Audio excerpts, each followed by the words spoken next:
Yo no sé, mi hermano, si en su pueblo decían un dicho, pero en Puerto Rico había un dicho que decía así: lo más que vale de un hombre es su palabra. No sé si en su país lo decían, pero en mi pueblo lo decían mucho. Un hombre puede tener varios errores, pero si no tiene palabra, no sirve. Y eso puede ser verdad, eso es relativo, ¿verdad? Pero la palabra de una persona, mis hermanos, es algo que se ha perdido en nuestros días. Pocas personas hoy cumplen lo que prometen. Hace unos meses, antes de nacer los gemelos, yo compré una van, la van que tenemos ahora, y recuerdo que estaba bien sucia por dentro, tenía mucho polvo, tenía muchas manchas, y yo decía, wow, tengo que limpiarla porque ya vienen los gemelos. Y comencé a buscar en internet autodetailing, y comencé a buscar que limpiaran personas con vapor y que le dieran un champú a la van por dentro. Y para eso, mis hermanos, se necesita una herramienta especial que cuesta como $1,000 o $1,500. No todo el mundo tiene esa herramienta. Y llamé al primero y le dije, oye, mira, sí, mándame fotos. Ok, llegó a la casa y le mandé un video de lo que quería. Me dijo, sí, esa máquina yo tengo todo, tranquilo, que eso va a quedar sin una mancha. Cuando llega a mi casa, le digo, oye, ¿puedo ver la máquina que vas a usar? Y salió con un vacuum de Walmart. Y me dice, no, mira, es que justamente ayer se me rompió la máquina. Y yo le dije, mira, lo siento, pero yo no voy a botar mi dinero porque yo sé, si fuera con el vacuum, eso lo puedo hacer yo. Yo estoy pagando porque es algo que no puedo hacer, no tengo la herramienta. Pero la historia no terminó ahí, llamé a otro. Le mando la misma historia, le mando el video, mira, ¿estás seguro? Esta es la máquina que yo quiero porque mira, mi esposa está embarazada, van a nacer los gemelos, yo quiero quitar todo el polvo, todas las manchas para cuando los niños salgan del hospital. Me dice, sí, yo puedo, pero hasta el sábado. Yo, ok, no hay problema, yo espero por ti. Y llegó. Y se necesitan 2 máquinas para eso, una de vapor y una de extracción, de echar agua y sacar. Y le digo, oye, ¿puedo ver tus máquinas? Y me enseña una chiquitita de vapor, ok. Y la extracción, mira, es que se me acaba de romper. Y me dio pena, mis hermanos, porque la persona venía de Tampa y le dije, mira, toma $20 para gasolina y regresa porque no voy a botar mi dinero. Hermano, esto refleja cómo las personas han perdido su palabra. Y muchas veces estamos viviendo en un mundo de mentiras, en un mundo donde la palabra se ha perdido y donde muy pocas personas son íntegras en cumplir su palabra. Pero cuando nosotros vemos las Escrituras, mis hermanos, de principio a fin, vemos que Dios, no importando los años, no importando las circunstancias, no importando las generaciones que pasen, Él sigue siendo fiel a su palabra. Él sigue siendo fiel a lo que ha dicho. Y es eso lo que veremos en el día de hoy, mis hermanos. Pero vamos a orar antes de comenzar. Padre, te alabamos, te glorificamos y te pedimos en el día de hoy que sea tu palabra hablando en nuestra vida y que tu Espíritu Santo obre en medio de nuestro y a pesar de nosotros, Señor. Usa tu palabra que es viva, que es eficaz, para que nosotros podamos gozarnos, deleitarnos y abre nuestros ojos para nosotros ver las perlas preciosas que hay en ella que reflejan quién tú eres para nosotros. Padre, te pedimos por aquellos que no te han conocido, que sea alguien en el día de hoy, seas tú salvando y abriendo sus ojos y haciendo esa obra que solo tú puedes hacer. En el nombre de Jesús. Amén. Dios, mis hermanos, sigue siendo fiel a su palabra. Y es por eso que yo he titulado este sermón, Dios es fiel a su pacto. Dios es fiel a su pacto.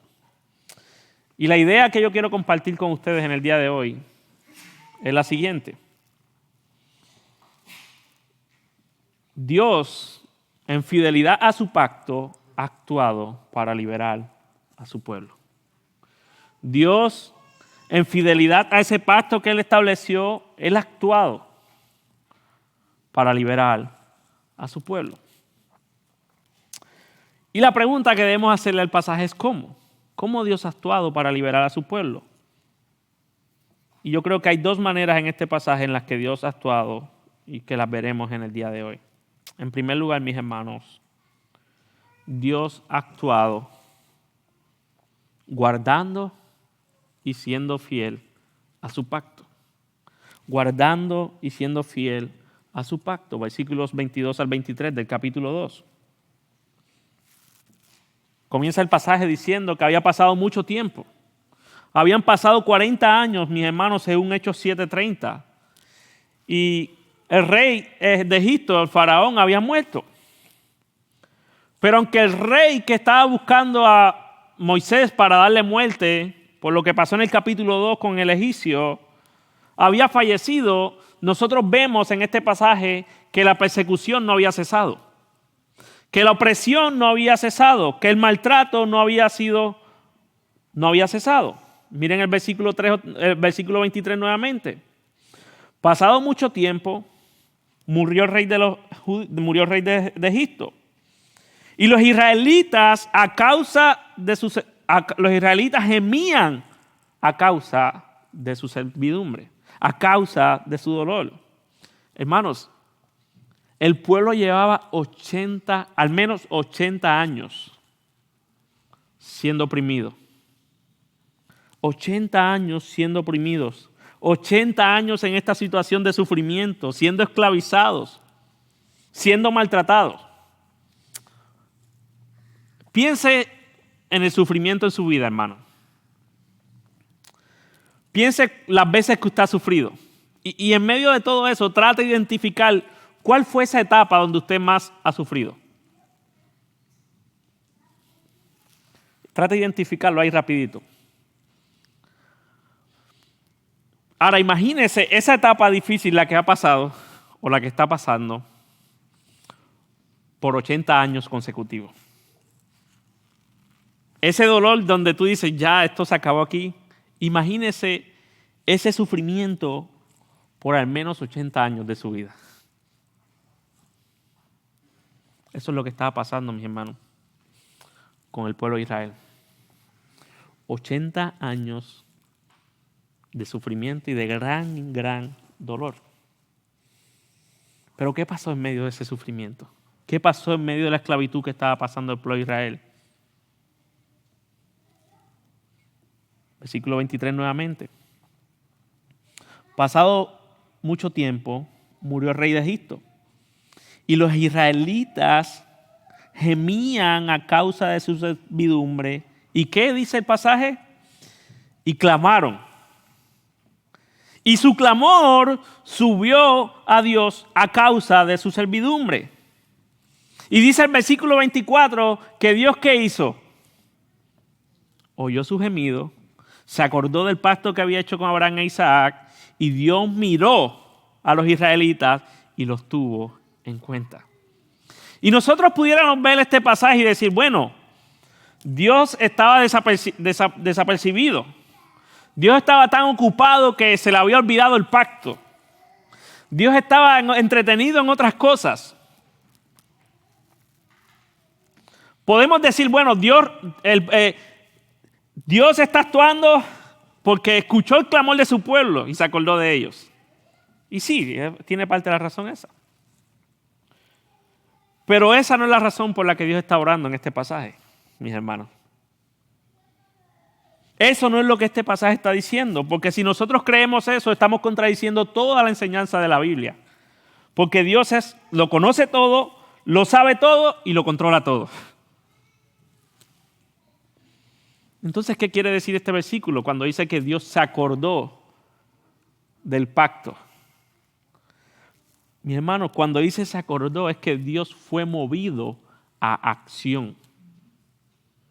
Dios fue movido a acción. ¿Pero por qué Dios fue movido a acción? Porque Dios había establecido un pacto con Abraham y con su pueblo. Ellos oraron, Dios escucha su clamor y esta idea se repite en el versículo 2:24, en el versículo 3:7, en el 3:9, en el 3:16. Y lo que estamos viendo en este pasaje, mis hermanos, es a Dios por fidelidad a su pacto siendo movido a compasión por lo que estaba pasando su pueblo. Dios estaba mostrando uno de sus atributos. Dios estaba mostrando una de su esencia con el pueblo. Dios fue movido, mis hermanos, porque Dios es fiel a lo que dice. Y esta idea del pacto de Dios está por todo el pasaje. 2:24, 3:6, 3:15, 3:16, 4:5. Lo que Moisés está diciendo, mis hermanos, es Dios es fiel a su pacto. Ahora, ¿cuál es el pacto? ¿Cuál es ese pacto que Dios ha establecido? Y ahora sí, mis hermanos, vamos a pasar un rato en Génesis. Para nosotros entender este pacto, nosotros tenemos que caminar un rato por el Génesis, mis hermanos. Y aunque en el primer sermón vimos parte de este pacto, quiero que veamos un poco a profundidad para poder entender lo que está pasando en este pasaje. Primero, en Génesis 12, ¿qué pasó en Génesis 12, versículos 1 y 3? El Señor le dice a Abraham, vete de tu tierra, vete de entre tus parientes a la casa y vete de la casa de tus padres a la tierra que yo te mostraré. Y haré de ti una gran nación, te bendeciré y engrandeceré tu nombre. Y dice, en ti serán benditas todas las naciones. Bendeciré a los que te bendigan y a los que te maldigan maldeciré. Y en ti serán benditas todas las familias de la tierra. Luego, ese pacto lo vemos en Génesis 15 una vez más. Cuando Lot y Abraham estaban ahí, ¿qué hacían con todo? Que ya no cabían en la tierra, por todo lo que tenían. Vemos en Génesis 15, 1 al 6, que la palabra del Señor vino a Abraham en una visión y le dijo, Abraham, mira, no temas. No temas, Abraham, porque yo soy escudo para ti. Yo soy tu recompensa. Y Abraham dijo, oh, ¿qué me darás? Puesto que yo estoy sin hijos. Y el heredero a mi casa, Eliezer de Damasco, tú no me has dado descendencia, dice en el versículo 3. Uno ha nacido y es mi heredero, anteriormente, Eliezer. Pero ahora, Dios le dice a Abraham, mira, tu heredero no será este. Tu heredero no será este, sino que saldrá de tus entrañas el que será el heredero. Y el Señor lo lleva afuera y le dice, mira las estrellas, mira el cielo, mira todo. Trata de contarlo. Así será tu descendencia, le dice el Señor. Y ahí en Génesis 15, versículo 18, dice que aquel día el Señor hizo un pacto con Abraham diciendo, a tu descendencia he dado esta tierra, desde el río de Egipto hasta el río Grande y el río Éufrates. La tierra de los kenitas, de los ceneseos, de los cadmoneos, de los hititas, de los fereceos, de los refaitas, de los amorreos, de los cananeos, los regreseos y los jebuseos. Y ahí mismo, más adelante en Génesis capítulo 17, vemos que Dios confirma este pacto con Abraham, que tenía ¿cuántos años? 99 años.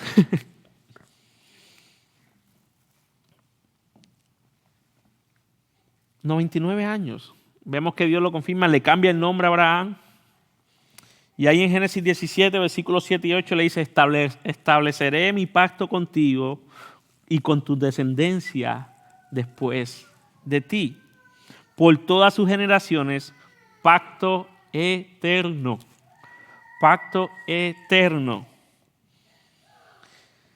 Y vemos que ahí mismo en el capítulo 17, ¿cuál fue la señal del pacto que Dios dio? La circuncisión, como señal. Y ahí mismo en Génesis capítulo 17, vemos que Dios cambia no solo el nombre a Abraham, ahora le cambia el nombre a Sara, de Saraí a Sara. Le promete un hijo a sus 90 años, imagínense, hermano. ¿Y saben cuál fue la reacción de Abraham? Se echó a reír. Se echó a reír y le dijo, ¿me darás un hijo a mis 100 años? ¿Y mi esposa con 90? Y si nosotros vamos más adelante, ahí mismo en el capítulo 15, vemos que Dios establece el pacto con el hijo de Abraham, Isaac. Y vemos que luego más tarde, Isaac nace en el capítulo 21, versículos 1 y 3. Y en el capítulo 26 vemos que Dios reafirma ese pacto con Isaac. Dice que el Señor se le apareció a Isaac, Génesis 26, versículo 2 al 5. Dice que el Señor se le apareció a Isaac y le dijo, no desciendas a Egipto, quédate en la tierra que yo te diré.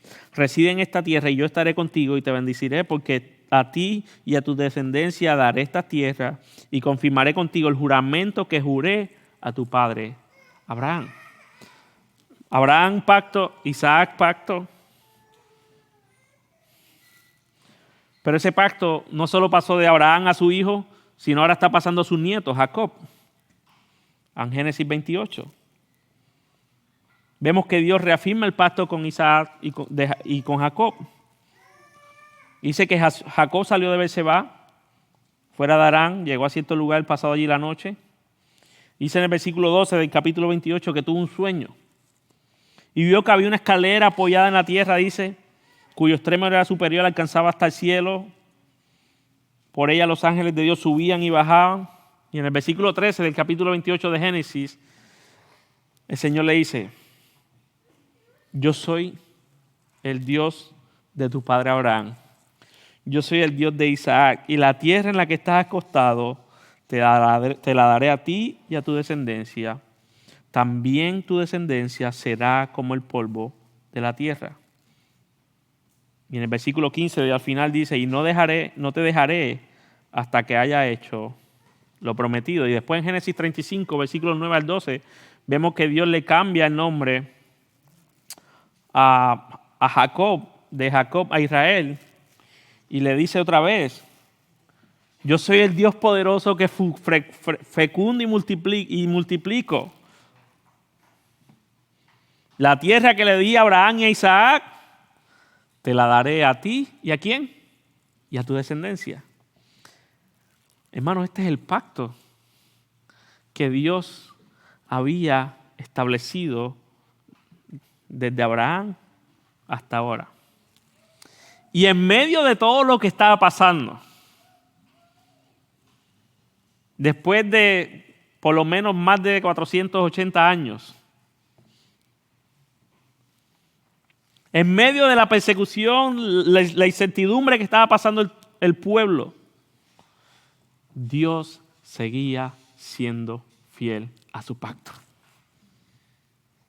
Dios seguía siendo fiel a su pacto, mis hermanos.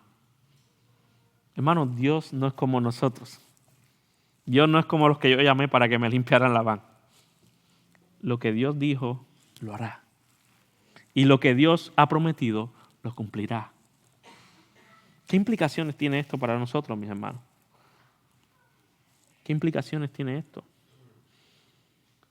Hermanos, no importa la circunstancia, no importa los tiempos, no importa las generaciones, no importa la situación que yo me encuentre actualmente, Dios sigue siendo fiel. Dios sigue siendo fiel. En tu enfermedad, Dios sigue siendo fiel. En tu abandono, en las personas que te han abandonado, las personas que te han traicionado, Dios sigue siendo fiel. Cuando tú ves a tu esposo no creyente, peor en todo momento, Dios sigue siendo fiel. Sigue clamando a Él por su salvación. Cuando tu niño está rebelde, Dios sigue siendo fiel. Hermanos, nada cambia la fidelidad de Dios para su pueblo. Porque Él es fiel a lo que ha establecido. Y la fidelidad a su pacto nos muestra que Él es fiel en todo lo que Él ha establecido. ¿Dónde? En su palabra. Te pregunto, hermano, ¿Vives confiado en eso? ¿Vives confiado en esa fidelidad de Dios?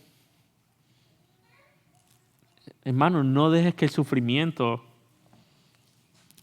de este mundo o las comodidades de este mundo te hagan olvidar que el Señor es fiel.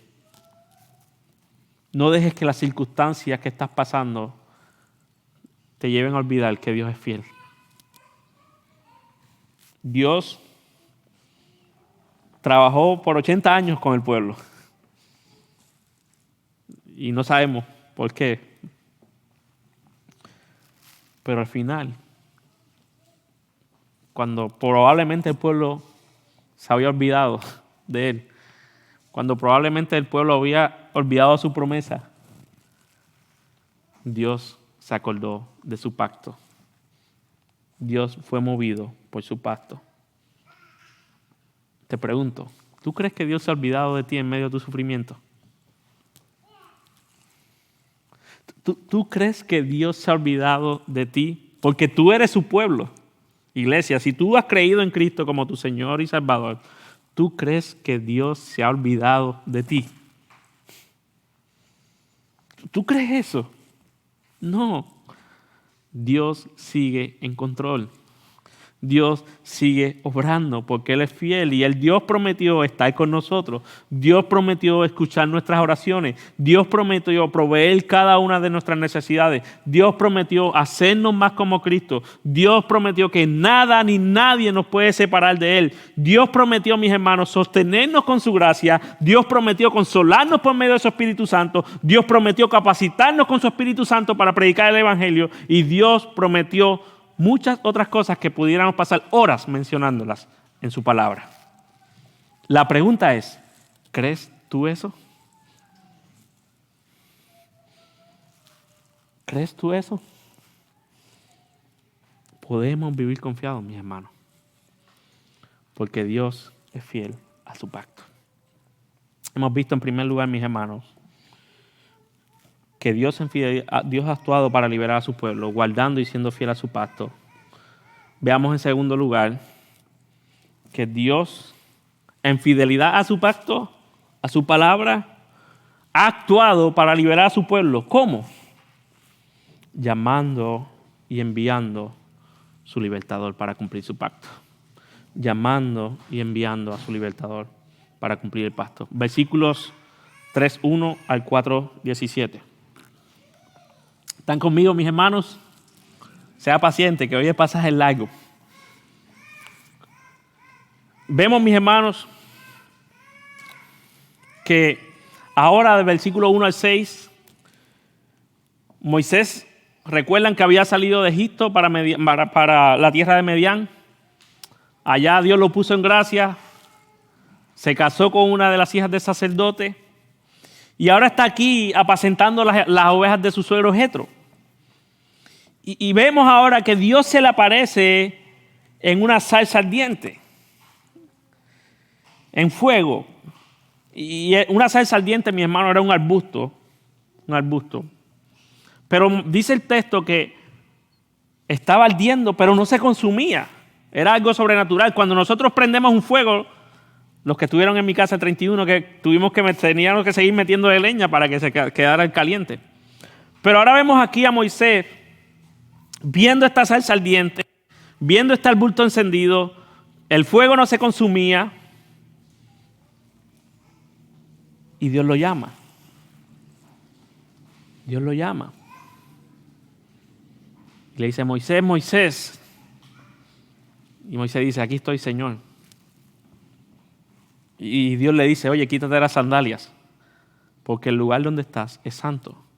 La presencia de Dios en aquel lugar había santificado ese lugar.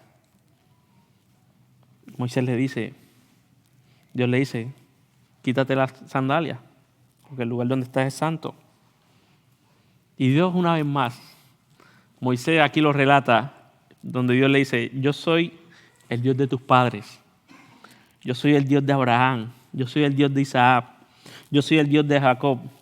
Y a partir del versículo 7, comienza un diálogo entre Moisés y Dios. Y Dios le dice, mira Moisés, yo he visto la aflicción de mi pueblo. Yo he visto que mi pueblo está sufriendo. Yo he escuchado su clamor. Yo estoy consciente de lo que ellos están pasando. Así que yo he descendido, Moisés. Yo he descendido para librar a mi pueblo. Yo voy a sacar a mi pueblo de las manos de los egipcios. Y los voy a llevar a una tierra que emana leche y miel. Una vez más, mi hermano, en esta historia vemos a Dios actuando para liberar a su pueblo a través de la fidelidad de su pacto. Y Dios está llamando a Moisés y Dios le está diciendo, mira, en el versículo 10, mira Moisés, yo he descendido para liberar a mi pueblo, pero ¿sabes qué? Yo te voy a enviar a ti. Yo te voy a enviar a ti para que saques a mi pueblo. Imagínese eso, mi hermano. Moisés en Egipto lo estaban buscando para quitarle la vida, por lo que había hecho anteriormente en el capítulo 2. Y ahora Dios le está diciendo, mira, tú vas a regresar de Madián para Egipto y vas a ir ante el rey, ante el que tiene toda autoridad, para liberar a mi pueblo. Imagínese eso, mi hermano. Y a partir del versículo 11, nosotros comenzamos a ver una serie de excusas de Moisés. Una serie de excusas. Y recuerden, mis hermanos, que no solo lo estaban buscando para matar, sino que el mismo pueblo había rechazado a Moisés. El mismo pueblo al que él había tratado de defender, lo había rechazado. Y la primera excusa que le pone Moisés la vemos ahí en el versículo 13 y el 14. Y Moisés les dice, versículo 13 del capítulo 3. Moisés les dice,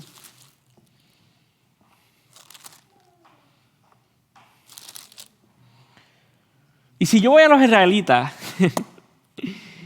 y le digo que el Dios de sus padres me ha enviado, ¿cuál es su nombre? Y me dicen, ¿cuál es su nombre? ¿Qué les voy a responder? Si yo regreso a Egipto y me preguntan quién me envió, ¿qué les voy a decir? Y Dios le dice, diles que yo soy el que soy. Y añadió, así dirás a los israelitas, yo soy me ha enviado. Versículo 15. Y además Dios a Moisés le dijo, así dirás a los israelitas, el Dios de tus padres, una vez más, el Dios de Abraham, el Dios de Isaac y el Dios de Jacob me ha enviado a ustedes. Este es mi nombre para siempre y será memoria de generación en generación. Ahora, mis hermanos, hoy en día nosotros le ponemos nombre a los niños porque rimen. En el caso de nosotros le pusimos dos que empezaran con S y que se pronunciaran igual en inglés. Pero en el Antiguo Testamento no era así. Los nombres en el Antiguo Testamento significaban algo. Transmitían algo de la persona, describían a la persona. Y cuando Dios le dice a Moisés que le diga, mira, dile que yo soy, te ha enviado, ellos iban a saber de quién estaba hablando Moisés. Ellos iban a saber de quién estaba Moisés. Porque este gran yo soy, este yo soy, el que soy, transmite la esencia de quién es Dios. Y pudiéramos hacer un sermón solamente de esa frase aquí, pero no tengo el tiempo para eso. Pero lo que significa eso, el yo soy el que soy, es que Dios es el único creador de todo, santo, justo, perfecto, todopoderoso, que lo conoce todo, que está en todo lugar, que no tiene principio, que no tiene fin, que no cambia, que gobierna y controla todo y que es incomparable. Eso es lo que resume esa frase, mi hermano. Y hasta ahora pudiéramos pensar, bueno, va bien la cosa. Pero a partir del versículo 16 y 17, Dios le dice, mira Moisés, reúne a los ancianos, a los líderes del pueblo, y dile que el Dios de tus padres, el Dios del pacto te ha enviado. Y diles que yo he visto la aflicción de mi pueblo. Y diles que yo los sacaré de la aflicción de Egipto. Pero en el versículo 19 al 22, Dios le dice, mira, yo sé que el faraón, el rey, no los va a dejar ir. Él no los va a dejar. Pero yo voy a extender mi mano y los voy a herir y haré prodigios y los pondré en gracia, versículo 21, y no seguirán de ese lugar con las manos vacías. Y dice el versículo 22 que cada mujer pedirá a su vecina, a la que vive en su casa, objetos de plata, de oro, vestidos, y lo pondrán sobre los hijos, sobre sus hijas, y así se despojarán de Egipcio. ¿Qué Dios había prometido en el pacto? Tierra donde vivir, una gran nación, tierra donde vivir y mucha bendición. Y ellos iban a salir bendecidos de ese lugar, mis hermanos de Egipcio. Ahora, pudiéramos decir, bueno, con esta declaración de yo soy el que soy, ya Moisés está listo para salir. O sea, ya Moisés está listo. Pero Moisés ahora pone una segunda excusa, hermanos. Capítulo 4, versículo 1. Y Moisés le dijo, oye, Dios, ¿y si no me creen? ¿Qué hago? Si no me creen que tú te apareciste en esa salsa ardiente, ¿qué hago? Y Dios le dice, tranquilo, Moisés, que yo te voy a dar señales para que crean. Y de versículo 2 al 9 vemos que Dios le dice, tu vara se va a convertir en serpiente. Tu mano tendrá lepra y será como nieve blanca, como la nieve blanca. El agua la convertirás en sangre. Hermano, cosas sobrenaturales. Para demostrar que el Dios de pacto iba acompañando a Moisés para liberar a su pueblo. Ahora sí Moisés está listo para salir. Oh, tranquilo, ya en nombre yo soy el que soy. Estas señales, vamos para adelante. Sí. Moisés puso una tercera excusa. Versículo 10 del capítulo 4. Le dice, Señor, mira, es que yo no soy hombre elocuente. Ni ahora, ni antes, ni en tiempos pasados. Yo soy tardo para hablar, Señor. Yo soy torpe, la lengua, yo no sé hablar. Hermanos, y miren la respuesta que Dios le da en el versículo 11 y 12 del capítulo 4. ¿Quién ha hecho la boca del hombre? Dios le dice, ¿quién ha hecho la boca del hombre? ¿O quién hace al mudo? ¿O sordo? ¿Con vista? ¿O ciego? ¿No soy yo el Señor? ¿No soy yo el creador de todo? Hermanos, esta declaración fue dura de parte de Dios para Moisés. Porque Dios está diciendo, yo soy el que soy. Yo soy el soberano. Y tú vas ahí. Ahora pues le dice el versículo 12, yo estaré con tu boca y yo te enseñaré lo que vas a hablar. Bueno, ahora sí Moisés está listo. Ahora sí vamos para Egipto. Sí. Moisés pone una última y cuarta excusa. Y le dice, mira, ¿sabes qué, Dios? Envía a otro. Envía a otro. Y en el versículo 14, la ira de Dios se encendió contra Moisés. Dios se airó, mis hermanos. Y él le dice, ¿no está allí tu hermano, Aarón? El levita. Él sí habla bien, le dice. Ve al versículo 15. Tú hablarás, yo voy a poner palabra en tu boca. Yo estaré con tu boca y con su boca y les enseñaré lo que tienen que hacer. Y Aarón va a ayudarte en eso. En otras palabras, mis hermanos, Dios le está diciendo, ¿vas o vas? ¿Recuerdan a Jonás? Dios le dice, ve a Nínive. ¿Qué él hizo? No obedeció. Tranquilo, Jonás, yo te espero en Nínive. Hermanos, Dios es el Rey de Reyes y Él es el gran yo soy. Y Él es que establece cómo, cuándo y con quién hacer las cosas.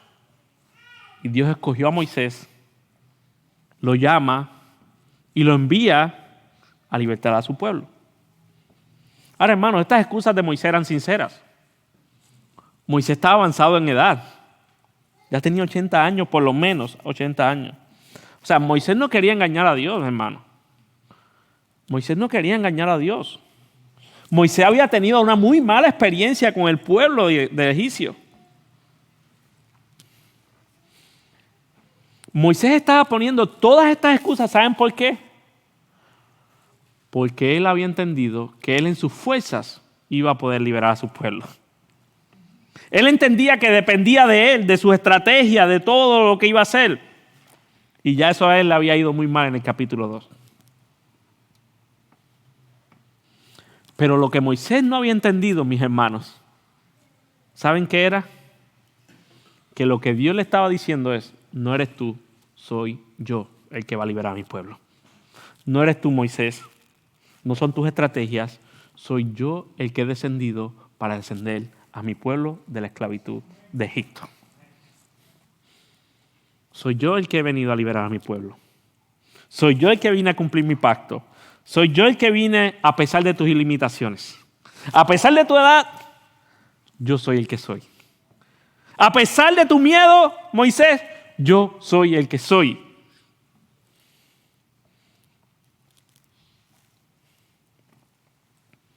Y Dios llama a mi hermano, a Moisés, para enviarlo a liberar a su pueblo.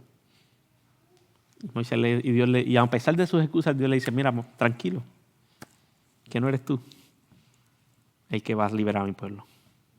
Tú solo eres un instrumento en mis manos. Ahora, mis hermanos, esta historia está apuntando a algo mayor.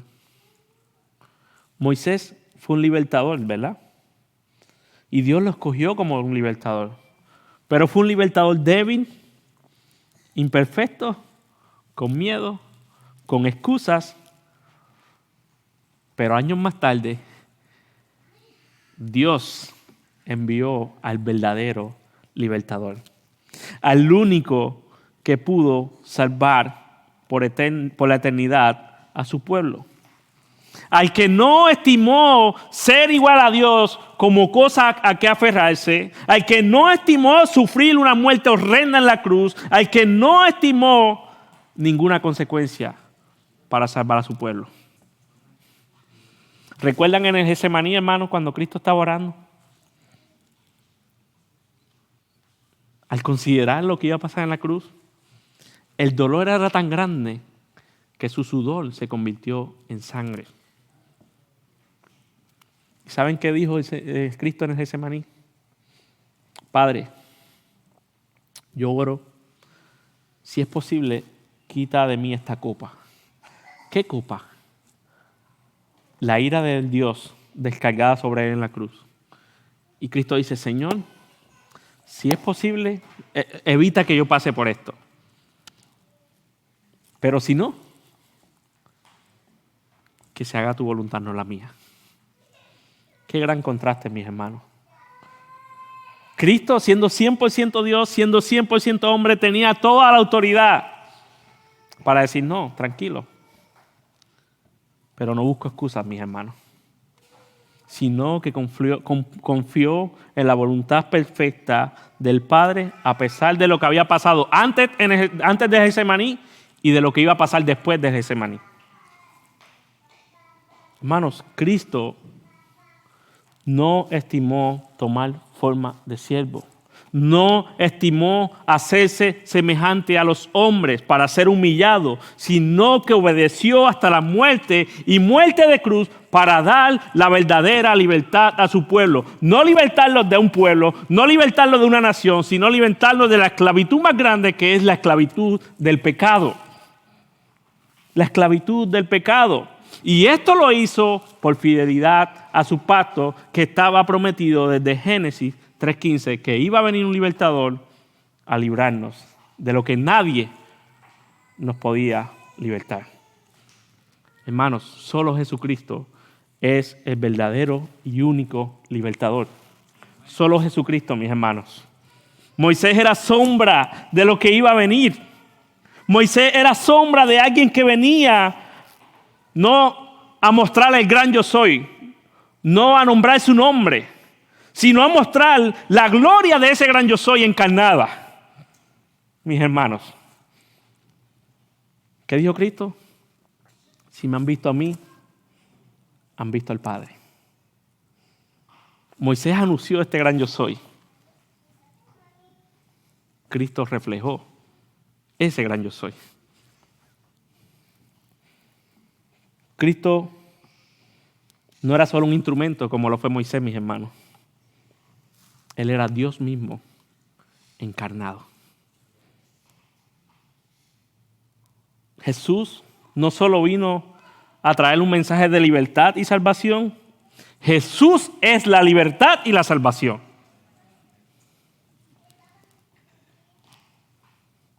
Hermanos, Cristo vino a hacer posible lo que ningún ritual, lo que ningún sacrificio, lo que ninguna obra humana pudo hacer ni podrá hacer en esta vida.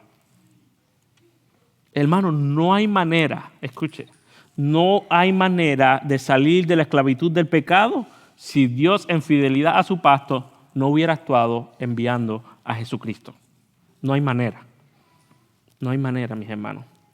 Y si Dios hubiera establecido no enviar a Jesucristo y dejarnos muertos en nuestros delitos y pecados, su nombre iba a ser glorificado porque Él es justo y Él es santo. Pero por su gracia, por su misericordia, por su fidelidad, envió a su Hijo para salvarnos. Y así como Dios actuó, mis hermanos, enviando a Moisés, así como Dios actuó enviando a Cristo, Dios sigue actuando hoy, porque su pacto es eterno y Él está levantando y reuniendo un pueblo para presentarlo en gloria por la eternidad. Y hoy puede que seamos solo 50, 80, no sé, pero Dios sigue añadiendo a su iglesia, a su pueblo. Dios sigue añadiendo a aquellos que han de ser salvos. Dios sigue añadiendo a aquellos que Él escogió desde antes de la fundación del mundo para ser salvos.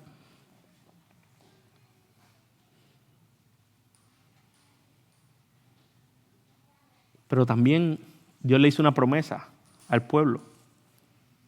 Y era llevarlo a una tierra prometida.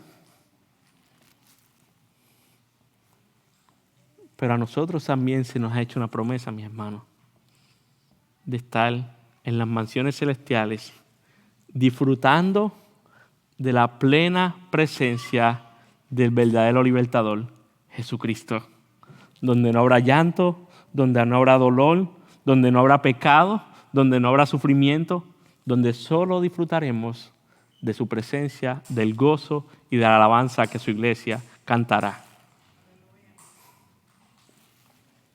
Hermanos, estamos en este mundo como extranjeros. Nosotros no somos de este mundo, hermanos. Vivamos para el reino de Dios. Nuestra esperanza es que Cristo un día va a regresar y nos vamos para esa tierra prometida. Hermano, oremos para que Cristo venga. Oremos, clamemos para que Cristo regrese por su iglesia. Y aunque este no es el punto principal del pasaje, yo no quisiera dejar pasar esta aplicación, mis hermanos. Dios llamó a Moisés y claro, no somos Moisés. Pero Dios nos está llamando como miembros de ICB a hacer algo. Dios nos está llamando como miembros de ICB a servirles. ¿Qué excusa estás poniendo? Ay, es que tengo 80 años. Es que trabajo mucho. ¿Qué excusa pones, hermano? ¿Qué excusas pones? No, es que yo no sé mucho de la Biblia. Es que no, mis hijos están pequeños. Mi esposa está embarazada. Hace frío. ¿Qué excusa pones, hermano? Cuando Dios te está llamando a hacer algo. A todos Dios nos está llamando a hacer algo aquí, mis hermanos. No somos Moisés, pero Dios nos está llamando a servirles dentro de su iglesia local. Deja de poner excusa, hermano. Deja de buscar excusas para servirle a Dios. Porque recuerda, no es tu fuerza, no es tu habilidad, es su poder obrando en ti. Es su poder. Él te usará, Él te capacitará, Él obrará en ti a pesar de ti. En cualquier área, mis hermanos, que esté. Ahora, amigo que estás aquí, te pregunto, ¿quieres verdadera libertad? ¿Quieres que Dios te libre de la esclavitud del pecado? ¿De todo lo que el pecado está haciendo en tu vida? Solo uno puede hacerlo. Y se llama Jesucristo. Solo Él puede perdonarte, solo Él puede perdonar tus pecados, solo Él puede limpiarte de toda maldad, porque no hay otro camino, no hay otro libertador. Solo Él es el camino, la verdad y la vida. Y para ser libre de la esclavitud del pecado, ¿sabes qué tienes que hacer? 2 cosas. Arrepentirte de tus pecados y creer que Jesús es el verdadero libertador que el Padre envió a morir por tus pecados. Nada más. Nada más. Lo demás, Dios obra por medio de su Espíritu Santo para obrar en ti. Hermanos, vivamos agradecidos porque Dios ha actuado a pesar de nosotros. Nosotros no merecíamos, mi hermano, que Jesucristo viniera a libertarnos. Porque nosotros vivíamos descarriados. Romanos dice que nadie buscaba a Dios. Ni siquiera uno. Pero Dios, en fidelidad a ese pacto establecido, nos salvó. Y no solo nos salvó, sino que nos ha dado todas las bendiciones espirituales, nos ha dado todos los medios de gracia, nos ha dado todo lo que necesitamos para que seamos fieles hasta el fin. Y Él mismo, en fidelidad a ese pacto, prometió preservar su iglesia, sostenerlas y nada ni nadie nos podrá separar del amor de Dios que es en Cristo Jesús. Eso es fidelidad, mis hermanos. Es cierto, hermano, muchos no guardan hoy su palabra. Y yo doy gloria a Dios porque aquí hay mucha gente que todavía guarda su palabra. Pero aunque vivimos en un mundo donde la palabra ha escaseado, Dios sigue siendo fiel a su palabra. Dios sigue siendo fiel a su pacto. Y Dios seguirá haciendo crecer su iglesia. Dios seguirá sosteniendo su iglesia. Y Él seguirá añadiendo gente, mis hermanos, a su pueblo de toda lengua y de toda nación. Porque Él es fiel a su pacto. Vamos a orar. Padre, te damos gracias por tu palabra. Gracias porque podemos ver en ella tu fidelidad. Podemos ver en ella, Señor, tu incomparable amor, tu incomparable compasión. Gracias por haber actuado, Señor, para libertarnos de la esclavitud del pecado por medio de Cristo, para darnos por gracia lo que no merecemos y para hacernos tus hijos por medio del sacrificio de Cristo, Señor. Padre, ayúdanos a recordar esta verdad mientras vivimos nuestra vida día a día, mañana lunes, y aplica esta verdad a nuestro corazón. En el nombre de Jesús te lo pedimos. Amén. Dios les bendiga, mis hermanos.